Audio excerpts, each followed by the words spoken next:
Hello, എട്ടിൻ്റെ പണി കിട്ടാൻ പോവുകയാണ്. എന്താണെന്നല്ലേ, ആർക്കൊക്കെ വാഹനങ്ങളുണ്ടോ വാഹനത്തിനകത്തുള്ള ഫാസ്ടാഗിൻ്റെ KYB ചെയ്തില്ലെന്നുണ്ടെങ്കിൽ എട്ടിൻ്റെ പണി കിട്ടും. അറിയാവുന്നവർ സ്കിപ്പ് ചെയ്തോ, അറിയാത്തവർ കാണുക.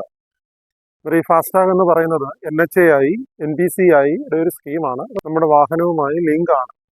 ഇനി അടുത്തത് KYB updation, no your vehicle updation എങ്ങനെയാണ് ചെയ്യുന്നതെന്ന്. നമ്മൾ ഏത് ബാങ്കിൻ്റെ ഫാസ്ടാഗ് ആണോ ഉപയോഗിക്കുന്നത് അതിൻ്റെ ഒരു ആപ്ലിക്കേഷൻ നമ്മുടെ മൊബൈലിലുണ്ടായിരിക്കും. അതിൽ കയറിയാൽ നമുക്ക് KYB അപ്ഡേഷൻ കാണിക്കുന്നതായിരിക്കും. കൂടാതെ ഏത് ബാങ്കാണോ നമുക്ക് ഫാസ്ടാഗ് പ്രൊവൈഡ് ചെയ്തത് അതിൽ ഓൺലൈൻ സെർച്ച് ചെയ്താൽ KYB അപ്ഡേഷൻ കാണിക്കും. ഇത് അപ് ടു ഡേറ്റ് ചെയ്യുന്നതിന് വേണ്ടി RC, പാൻ കാർഡ്, 3 ഫോട്ടോ വാഹനത്തിൻ്റെ വേണ്ടുന്നത്. ഒന്ന് ഫ്രണ്ടിൽ നിന്നും വാഹനത്തിൻ്റെ നമ്പർ കാണത്തക്കതുപോലെ ഉള്ള ക്ലിയർ ആയിട്ടുള്ള ഫോട്ടോ, സൈഡിൽ നിന്നും ആക്സിൽ ടു ആക്സിൽ ക്ലിയർ ആയിട്ടുള്ള ഫോട്ടോ.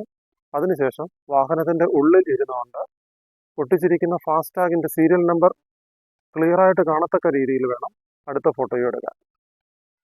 പിന്നെ ഈ ഫോട്ടോകൾ അപ്ലോഡ് ചെയ്യുന്നത് .jpg അല്ലെങ്കിൽ G ഫോർമാറ്റിലായിരിക്കണം. ഇത് ഒരു MB കൂടാൻ പാടുള്ളതുമല്ല. ആപ്ലിക്കേഷൻ സബ്മിറ്റഡ് ആയതിനു ശേഷം ആപ്ലിക്കേഷൻ പ്രോപ്പർലി സബ്മിറ്റഡ് എന്നതിൽ എഴുതി കാണിക്കുകയും അതിനുശേഷം 5 ദിവസത്തിനുള്ളിൽ അതിൻ്റെ കൺഫർമേഷൻ മൊബൈലിൽ മെസ്സേജായി വരുന്നതുമായിരിക്കും. ആപ്ലിക്കേഷൻ റിജക്റ്റ് ആയാൽ 5 തവണ മാത്രമേ ഇത് റീസബ്മിറ്റ് ചെയ്യാൻ സാധിക്കുകയുള്ളൂ.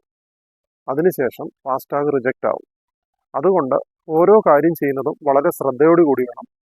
ഫാസ്ടാഗ് റിജക്റ്റ് ആകുന്നതല്ല പ്രശ്നം, അതിൽ കിടക്കുന്ന പൈസയും പോകും. പിന്നെ പുതിയ ഫാസ്ടാഗ് മേടിക്കേണ്ടി വരും. വീഡിയോ ഇഷ്ടപ്പെട്ടാൽ ലൈക്ക്, ഷെയർ ആൻഡ് കമൻറ്റ് ചെയ്യാൻ മറക്കരുത്. Thank you for watching.